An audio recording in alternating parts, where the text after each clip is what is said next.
স্ক্রিনে যে বিড়ালটা দেখতে পাচ্ছেন এটা হচ্ছে আমার মিকু।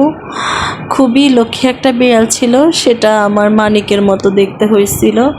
মিকু যখন জ্বর আসে, ও খাবার খায় না, আমি তাকে ডাক্তারের কাছে নিয়ে যাই। একদিন জ্বর থাকার পরে ও খাবার না মুখে দেওয়াতে ডাক্তারের কাছে নেওয়ার পরে ওর জ্বর 106 আসে। তখন আমি ডাক্তারের কাছে যাই, সাইড পিটে ডাক্তারের কাছে যাইলে ডাক্তার আমাকে বলে যে ওর উকুনের থেকে ওর নাকি বিষাক্ত একটা রোগ।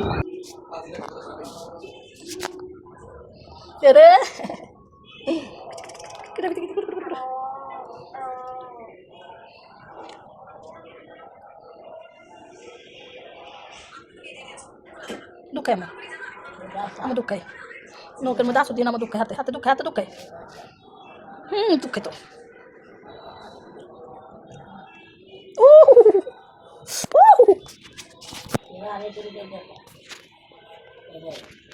মা মা মা মা ইস খানাগুলো খালে পেটে যাইলে অসুস্থ হয়ে যাবে।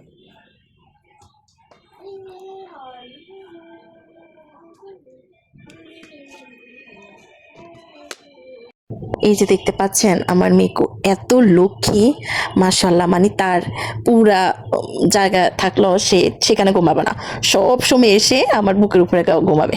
এখন মাত্র তার বয়স মাশাল্লাহ দিলে 2 মাস 2.5 মাস হয়ে আসছে। তো এতটা লক্ষ্মী, এখন আমাকে সে এত পরিমাণে চিনতে পারছে, বলার বাহিরে। সবাই মাশাল্লাহ বলে যাবেন, মানে এত পরিমাণ লক্ষ্মী একটা মেয়ে, মানে সে আমার সব কিছু বুঝে মাশাল্লাহ। সবাই তার জন্য দোয়া করবেন। এটা হচ্ছে আমাদের মিকু মিকু মিকু মিকু। তোমায় দেখতে দেখতে আমি যেন অন্ধ।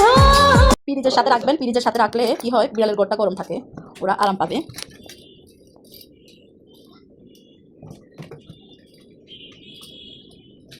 বাঁচাতে পারলাম না, জীবনের সাথে অনেক যুদ্ধ করেছে আমার মিকুয়ে, অনেক ছটপট করেছে এই জ্বরের গতিকে।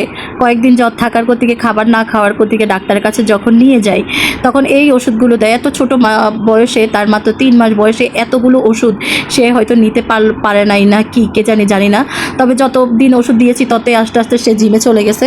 না, প্রথম দিন ওষুধ দেওয়ার পরে তার জ্বর কমে গেছে, সে খাবার খেয়েছে, কিন্তু পরের দিন থেকে তার পরিবর্তন আর দেখতে পাই নাই। প্রতিটা রাস্তার মধ্যে তাকে রিক্সায় করে যখন নিয়ে যায়, সে মা মা করতো পুরো রাস্তায়, মুখটা আমার মুখের দিকে দিয়ে দিত, এক ছোট্ট করে আদর করে দিত আমার গালের মধ্যে দিয়ে, আবার জুড়ির মধ্যে ঢুকে যেত। এমন করে অনেকটা পথ পেরিয়ে গিয়েছি। কিছুটা ভিডিও তোমাদের সাথে শেয়ার করতে পারলাম না, আমি খুবই ব্যর্থ।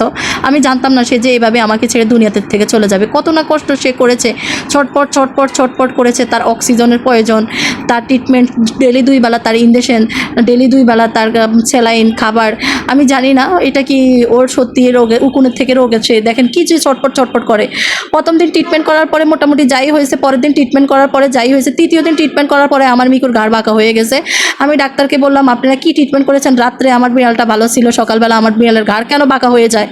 তারপর বলতেছে, আপু এটা কোনো করার কিছু না, এটা উকুন কামড়ালে এই রোগটা, এটা থেকে বিড়ালকে বাঁচানো খুবই খুবই খুবই রিস্ক। এখন আমি জানি না কতটুকু তবে আমার মিকু যতটুকু স্বাস্থ্য ছিল, এক বিন্দু আমার মিকু শুকায় নেই, একটু আমার মিকু শুকায় নেই। কিন্তু যখন শেষ মুহূর্তে আসছে, তখন আমার মিকুকে আরও কিছু ওষুধ অ্যাড করার পর থেকে আমার মিকু শুকায় গেছে। এতগুলো ওষুধ, দেখেন আপনারা, আবার দেখাচ্ছি, এতগুলো ওষুধ একটা বিড়ালে কি নিতে পারে জানি না।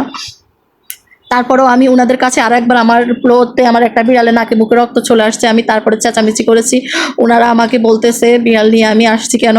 তো আবার আমি ওনাদের কাছে গেছি, কিন্তু জানি না, আল্লাহই ভালো জানে। আমি চেষ্টা করার মালিক, চেষ্টা করছি।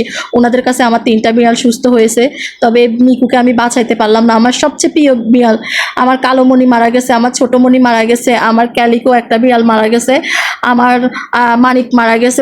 পরে আমার 1 বছরে অনেকগুলো বিড়াল মারা যাওয়ার পর আমি সহ্য করতে পারি না। দেখেন আমার মিকু খুব দুর্বল হয়ে গেছে, আমার মিকু খুব দুর্বল হয়ে গেছে। দেখেন কি যে করতেছে, তার থেকে কেমন যে লাগতেছে উপর আল্লাহ জানে ভালো, সে কেমনটা করতেছে। দেখছেন ও যখন এরকম ছটপট করছে, আমি মানে কিছু করার নাই, শুধু 2 বেলা ইঞ্জেকশন আর খাবার স্যালাইন দেওয়া ছাড়া আর আমার কোনো পথ দেখতে পাই নাই।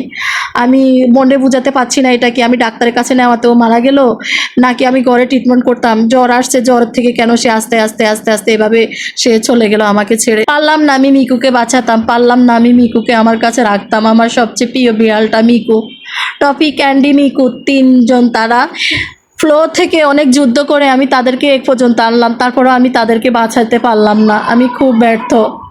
আমি খুব ব্যর্থ। 7 দিনে আমার 500 টাকা করে ট্রিটমেন্ট, যাওয়া আসা 700 টাকা গেল, তারপরেও আমি আমার বিড়ালটাকে বাঁচাতে পারলাম না। অনেক চেষ্টা করেছি। এই যে দেখেন, মাটি দিয়ে শেষ মুহূর্তে আমি চলে আসছি। রূপনগর গার্ডেনে মাটি দিতে গেছিলাম, ওনারা আমাকে মাটি দিতে নিষেধ করেছেন, তারপরে ওনাদের হাতে পায়ে ধরে হুজুরদের হাতে তারপরে আমি মিরপুর রূপনগর গার্ডেনে আমি মাটি দিয়ে আসছি। আমার জীবনে খুবই কষ্ট, তোমরা আমাকে সাপোর্ট করবা, দোয়া করবা।